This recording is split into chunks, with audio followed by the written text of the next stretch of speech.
नमस्कार, स्वागत है आप सभी का भारत एट 7 में। मैं हूं निखिल सिंह और भारत एट 7 में हम खबरें लेकर आते हैं पूरब से पश्चिम तक, उत्तर से दक्षिण तक, यानी हर राज्य की खबर आप तक पहुंचाते हैं। शुरुआत हेडलाइंस के साथ। प्रधानमंत्री मुद्रा योजना के 10 वर्ष पूरे। प्रधानमंत्री ने किया योजना के लाभार्थियों से संवाद। योजना से अब तक 33 लाख करोड़ रुपए से करोड़ों छोटे व्यवसायियों को किया गया वित्त पोषित।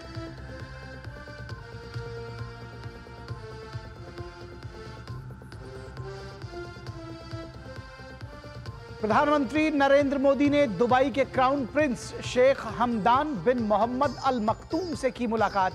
कहा, यह विशेष यात्रा हमारी गहरी मित्रता की करती है पुष्टि। भविष्य में और भी मजबूत सहयोग का मार्ग होगा प्रशस्त।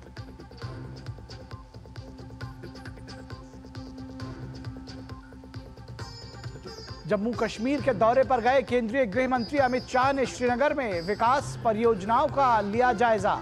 जम्मू कश्मीर की सुरक्षा हालात की भी की समीक्षा।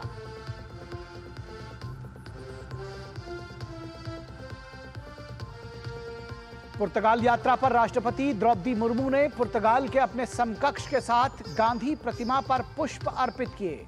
भारतीय शोधकर्ताओं के साथ की बातचीत। पुर्तगाल संसद का भी किया दौरा।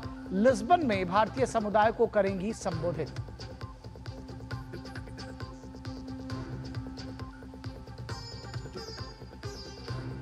और इंग्लैंड और ऑस्ट्रिया के दौरे पर गईं वित्त मंत्री निर्मला सीतारमण। यात्रा के पहले चरण में लंदन पहुंची। भारत ब्रिटेन आर्थिक एवं वित्तीय वार्ता की 13वीं मंत्री स्तरीय बैठक सहित कई प्रमुख कार्यक्रमों में होंगी शामिल।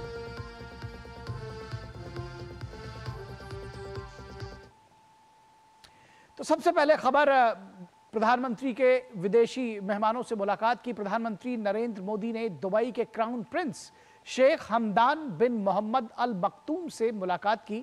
उन्होंने इस मौके पर कहा कि यह विशेष यात्रा हमारी गहरी मित्रता की पुष्टि करती है।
जो आपका सम्मान है उससे तो बहुत होता है।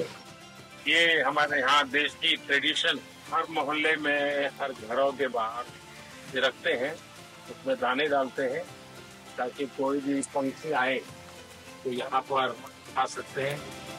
तो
महाराणा प्रताप के जीवन के साथ जुड़ा हुआ ये घोड़ा है और महाराणा प्रताप हर लड़ाई में किसी चेतक घोड़े से महाराणा प्रताप तो मैं बहुत ही संकट की स्थिति में तो इस घोड़े ने अपनी ताकत और चतुराई दिखाकर महाराणा प्रताप को युद्ध भूमि से सफलतापूर्वक बाहर निकालते थे उनकी जान बचाई।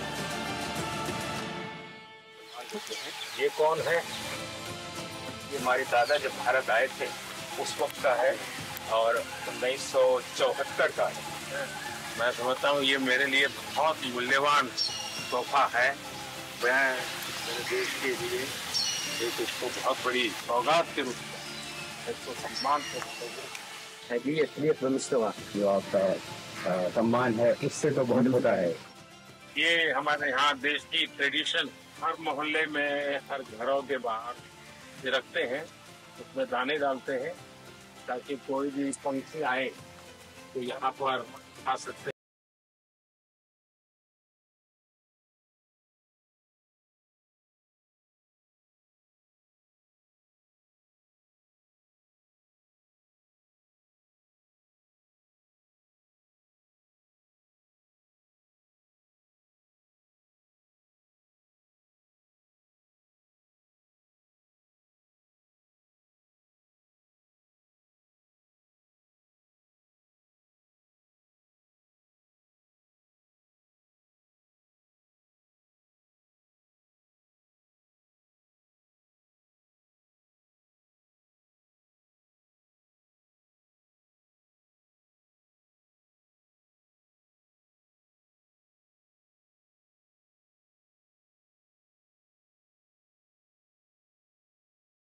एक ब्रेकिंग खबर आपको दिखाते हैं। वक्फ संशोधन अधिनियम 8 अप्रैल से प्रभाव में आ गया है। संसद के दोनों सदनों से बीते सत्र में पारित होने के बाद वक्फ संशोधन अधिनियम को राष्ट्रपति की मंजूरी भी मिल चुकी है।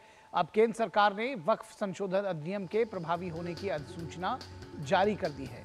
तो केंद्र सरकार ने जारी की है वक्फ संशोधन के जो अधिनियम है उसको कानून बनने की अधिसूचना, और इसके साथ ही साथ आज से वक्फ अधिनियम देश भर में प्रभावी हो गया है। तो आज से वक्फ संशोधन अधिनियम देश भर में लागू हो गया है। 8 अप्रैल यानी आज से वक्फ संशोधन अधिनियम देश भर में लागू हो गया है। वक्फ संशोधन बिल को राष्ट्रपति की मंजूरी भी मिल चुकी है और अब इस पर अधिसूचना जारी होने के बाद यह कानून के रूप में पूरे देश में लागू हो गया है। और इस पूरी खबर पर बातचीत करने के लिए हमारे साथ हमारे संवाददाता शैलेंद्र मिश्रा जुड़े हुए हैं। शैलेंद्र, पूरी खबर आप विस्तार से बताइए। कानून पहले बन चुका था, अधिसूचना आज जारी हो चुकी है और उसके साथ ही वक्फ संशोधन अधिनियम पूरे देश में लागू हो गया।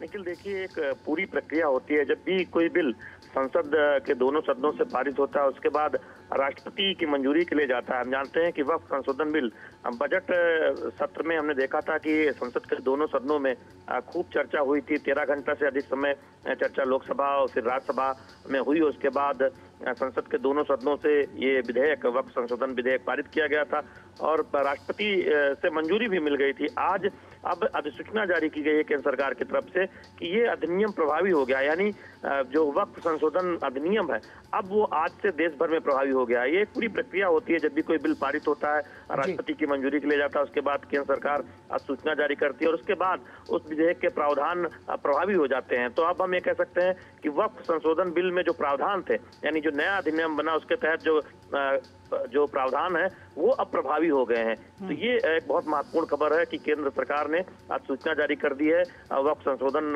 के कानून को लेकर और अब वो देश भर में एक तरह से प्रभावी हो गया। जी जी जी बिल्कुल। एक बात ये भी समझना चाहेंगे कि इस पर एक बार जब ये कानून बन गया है तो हालांकि इस पर जो अदालती कार्रवाई है, जो लोग अदालत में इसको चैलेंज दे रहे हैं, उससे इसके प्रारूप पर कोई फर्क नहीं पड़ने वाला है, यानी कि ये कानून के रूप में पूरे देश में लागू हो गया है आज से। देखिए, निश्चित तौर पर जिन लोगों ने न्यायालय में चुनौती दी है वो एक अलग मामला है, लेकिन जहां तक प्रक्रिया का सवाल है वो हम जब भी कोई बिल संसद में पारित होता है उसके बाद राष्ट्रपति की मंजूरी मिल जाती है और उसके बाद जब अधिसूचना जारी होती है तब वो जो विधेयक के प्रावधान है, यानी नया कानून हो या फिर कानून में संशोधन हो, तो वो प्रभावी मान लिया जाता है। तो अब हम देखेंगे कि वक्फ को लेकर जो पुराने प्रावधान थे, जिसके तहत वक्फ बाय यूजर को लेकर विवाद था और हम तमाम विवाद देखते थे देश भर में, जिसमें कई जमीनों पर वक्फ के दावे एक तरफा सामने आते थे और उसको लेकर हमने आंदोलन देखा था। तो अब इस तरह के विवाद सामने नहीं आएंगे नए प्रावधान सामने आने के बाद। जाहिर तौर पर यह कानून का रूप ले चुका है पूरे देश में, इस अधिसूचना के साथ ये लागू हो गया है। बहुत शुक्रिया शैलेंद्र इस तमाम बातचीत के लिए। और यहाँ रुकेंगे एक छोटे से ब्रेक के लिए। दर्शकों, आप कहीं मत जाइएगा, भारत 7 में खबरों का सिलसिला ब्रेक के बाद भी जारी रहेगा। सस्ते वाले दाल मसाले स्वाद हुआ बेकार, MDH की हल्दी मिर्ची धनिया करे कमाल, ये रंग दे, ये खुशबू दे, ये तीखा, ये कम पड़े, क्या निराला MDH मसाला। जब धरती चीर कर निकलता है लोहे का पत्थर और मिलता है मोंगिया के जोश से, फिर तपता है, पिघलता है और बनता है फौलाद। अब होता है सरिया सारी खूबियों के साथ। मोंगिया स्टील, मजबूत देश का मजबूत सरिया। जो लक्ष्य चुना था समझ आने लगा है। GLA यूनिवर्सिटी, उच्च लक्ष्य की निश्चित प्राप्ति। जीरा से प्यास बुझाएं, डाइजेशन के लिए मस्त, शरीर में नमक पानी का बैलेंस बनाए।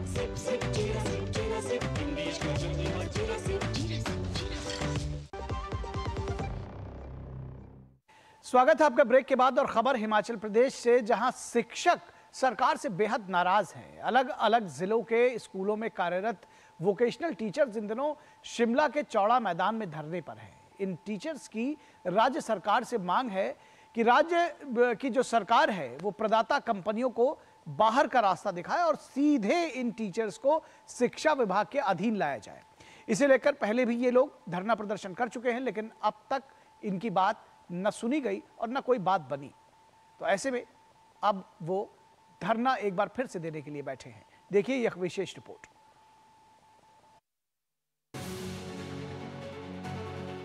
शिमला के चौड़ा मैदान में वोकेशनल टीचर्स का ये धरना पिछले 10 दिनों से चल रहा है। प्रदाता कंपनियों के जरिए नियुक्त किए गए वोकेशनल टीचर्स कंपनियों को बाहर करके इन्हें शिक्षा विभाग के अधीन लाने की मांग कर रही हैं। इसी मांग को लेकर इससे पहले भी ये लोग धरने पर बैठे थे और शिक्षा मंत्री ने इन्हें उचित आश्वासन भी दिया था, लेकिन इसके बावजूद भी सरकार ने इन्हें नजरअंदाज किया और अब फिर से ये लोग धरना देने पर मजबूर हैं। पूरे हिमाचल से करीब 2200 वोकेशनल टीचर्स शिमला में धरना दे रही हैं। इस धरने की वजह से स्कूलों में वोकेशनल शिक्षा ले रहे करीब 80,000 बच्चों की पढ़ाई प्रभावित हो रही है। सरकार ने 17 कंपनियों को वोकेशनल टीचर्स की भर्तियों के लिए पंजीकृत किया है। प्रदर्शनकारी वोकेशनल टीचर्स इन्हीं प्रदाता कंपनियों को बाहर करने की मांग कर रहे हैं। इनकी मांग है कि कंपनियों को बाहर करके सरकार इन शिक्षकों को शिक्षा विभाग के अधीन लाए। शिमला के चौड़ा मैदान में जो वोकेशनल टीचर्स हैं पूरे स्टेट के, वो पिछले 10 दिनों से यहाँ पर धरना दे रहे हैं। दूसरी मर्तबा ये धरना इन लोगों का चल रहा है और मांग वही है कि जो कंपनियां हैं जिनके अंडर ये लोग कार्यरत हैं उनको बाहर का रास्ता दिखाया जाए और शिक्षा विभाग जो सरकार है, प्रदेश सरकार, वो डायरेक्ट कंट्रोल में इन लोगों को ले। 2 बार बातचीत भी हो चुकी है सरकार से।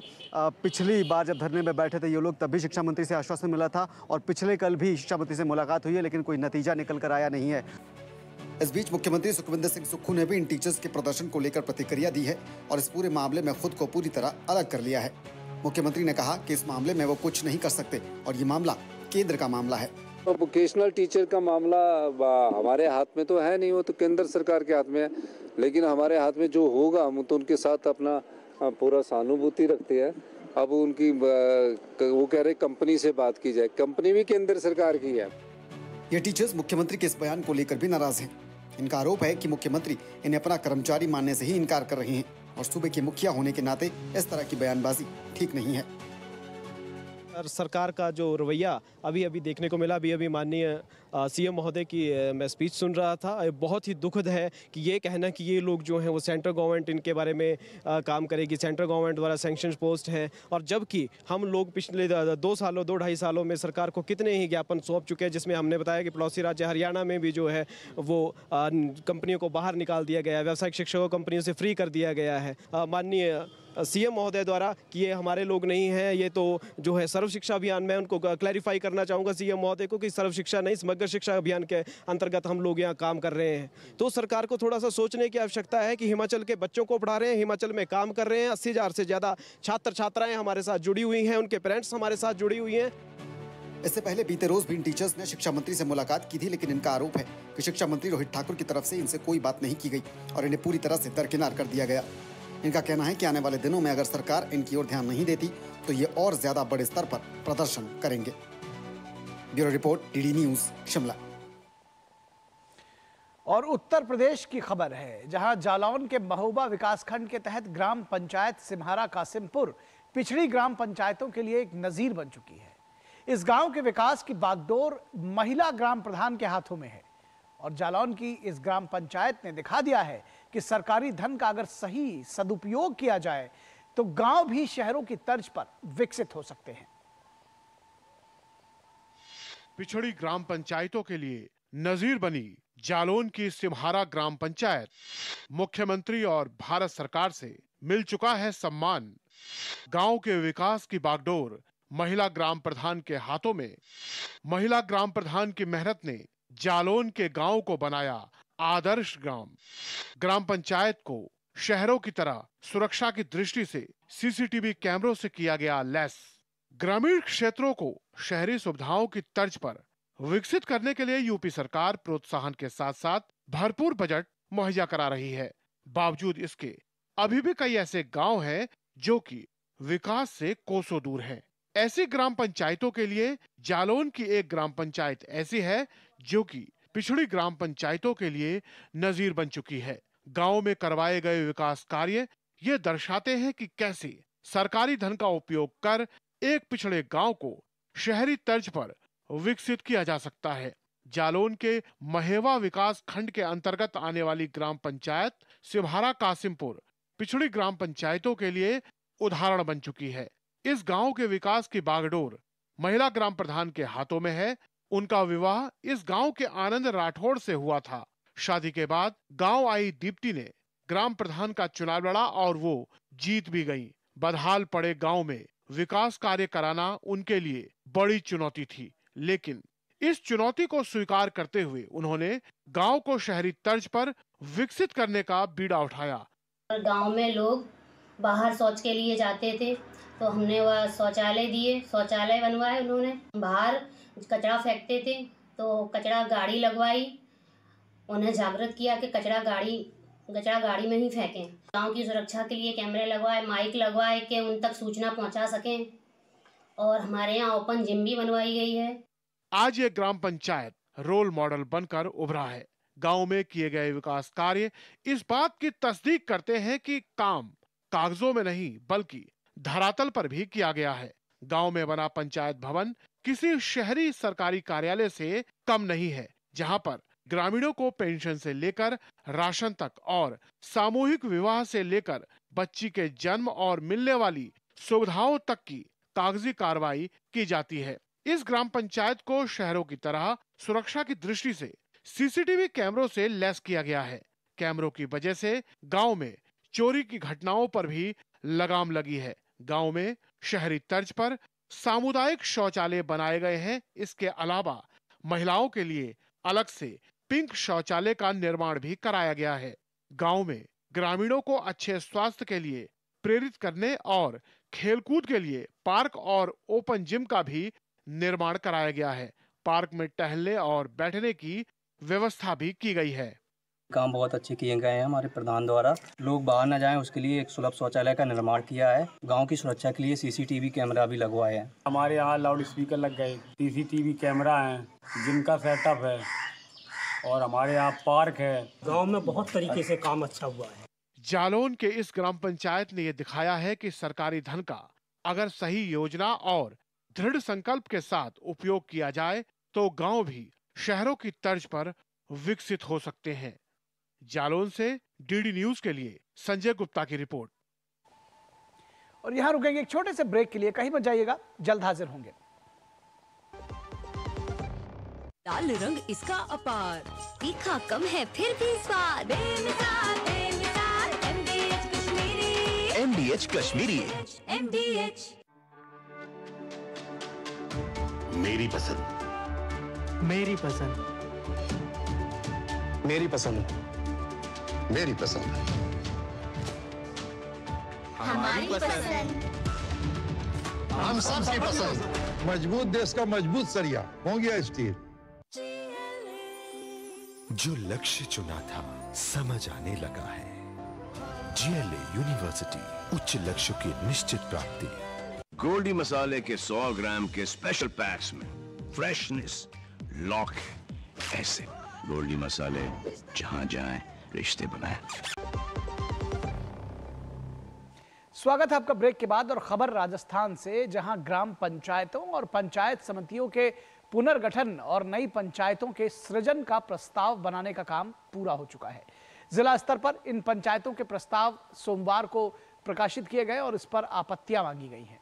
इन प्रस्तावों के बाद राज्य में 2500 नई ग्राम पंचायतें बढ़ सकती हैं। राजस्थान में बढ़ सकती हैं 2500 से ज्यादा ग्राम पंचायत। 4 जून तक पूरा होगा पुनर्गठन का काम। राजस्थान में अभी 11,304 ग्राम पंचायत और 352 पंचायत समितियां। राजस्थान में सबसे ज्यादा ग्राम पंचायतों का सृजन मरुस्थलीय जिलों में होगा। राजस्थान सरकार पंचायत चुनाव से पहले पंचायत समिति, ग्राम पंचायत और जिला परिषद तीनों के परिसीमन का कार्य शुरू कर चुकी है। इसके तहत राजस्थान में अब ग्राम पंचायत और पंचायत समितियों का पुनर्गठन और नव सृजन करने का कार्य किया जाएगा।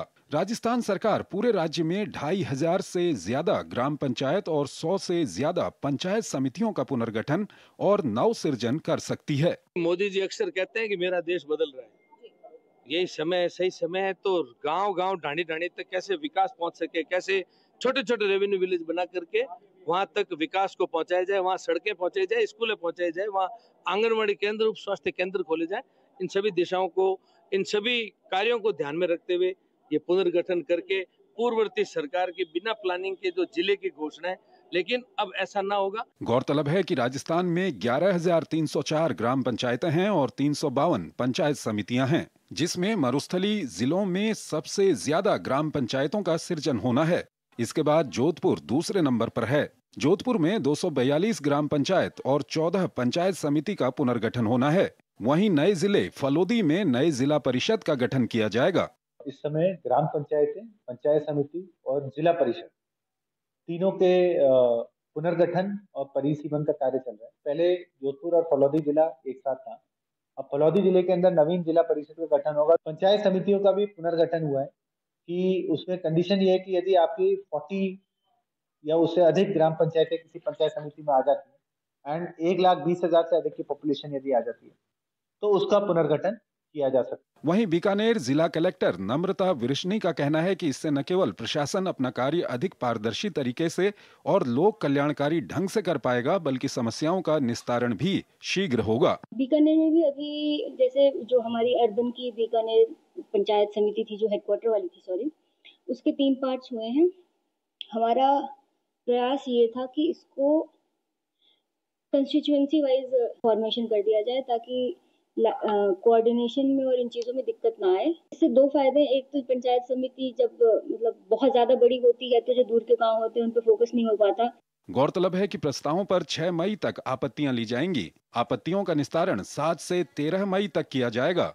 पंचायतों के पुनर्गठन का काम 4 जून तक पूरा होगा। राजस्थान सरकार अब पंचायत चुनाव से पहले ग्राम पंचायतों और पंचायत समिति का परिसीमन करने जा रही है, जिससे न सिर्फ ग्रामीण क्षेत्रों का जनप्रतिनिधित्व बढ़ेगा, साथ ही ग्रामीण क्षेत्रों की विकास की राह भी सुगम हो पाएगी। Sumit Devda, DD News, Rajasthan. तो भारत एट 7 के अंत में हम आपको खबर दिखाएंगे बिहार से, जहां मुख्यमंत्री नीतीश कुमार ने अपनी प्रगति यात्रा के दौरान बक्सर में किसानों से किया गया अपना वादा पूरा किया है। क्या है इस रिपोर्ट के जरिए समझिए और हमें दीजिए इजाजत। नमस्कार। मलई बराज से खेती के लिए निकलेगी अमृत धारा। बक्सर में 5,630 हेक्टेयर में होगी सिंचाई। किसानों को मिलेगी बड़ी राहत। 202 करोड़ की मलई बराज योजना से होगा फायदा। दशकों से लटकी मलई बराज परियोजना के काम में तेजी। सीएम नीतीश कुमार ने बिहार के बक्सर जिले के किसानों को बड़ी राहत दी है। दरअसल नवानगर के रूपसागर में किसानों को सिंचाई में बड़ी परेशानी का सामना करना पड़ता था। लंबे वक्त से किसान सिंचाई के लिए मलई बराज परियोजना की मांग कर रहे थे। प्रगति यात्रा के दौरान जब सीएम यहां पहुंचे तो आम लोगों ने इस समस्या के बारे में उन्हें बताया था। मुख्यमंत्री ने उसी समय अधिकारियों को निर्देश दिया। अब अच्छी खबर यह है कि 202 करोड़ रुपए से मलई बराज सिंचाई परियोजना का निर्माण कराया जा रहा है। इसमें कई जो है सड़कों के चौड़ीकरण की सौगात दी गई थी, कई नई सड़कों का निर्माण था, मलाई बराज जो योजना थी उसको पूर्ण कराने का काम था, हमारे कृषि बंधुओं के लिए योजना थी।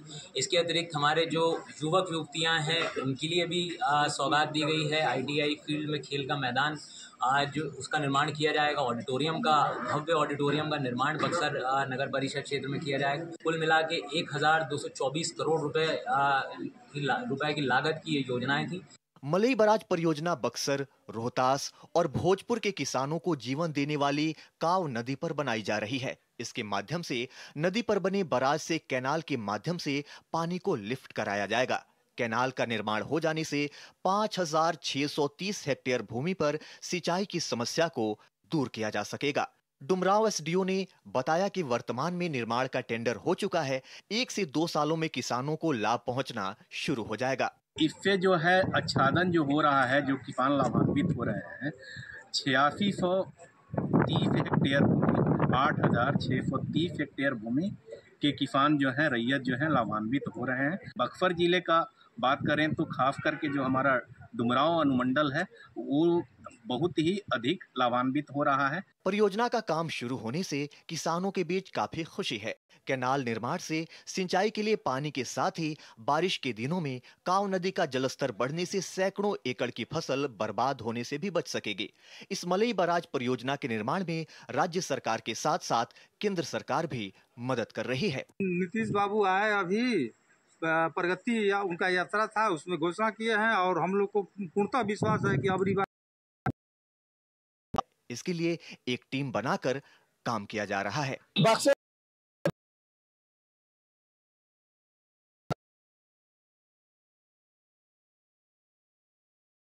चलने वाली है। अगले से 2 से 3 सालों में मलई बराज का फायदा लोगों को मिलना शुरू हो जाएगा। सरकार ने इसके लिए तेजी से काम करना शुरू कर दिया है। DD न्यूज के लिए पटना से मधुरेश नारायण।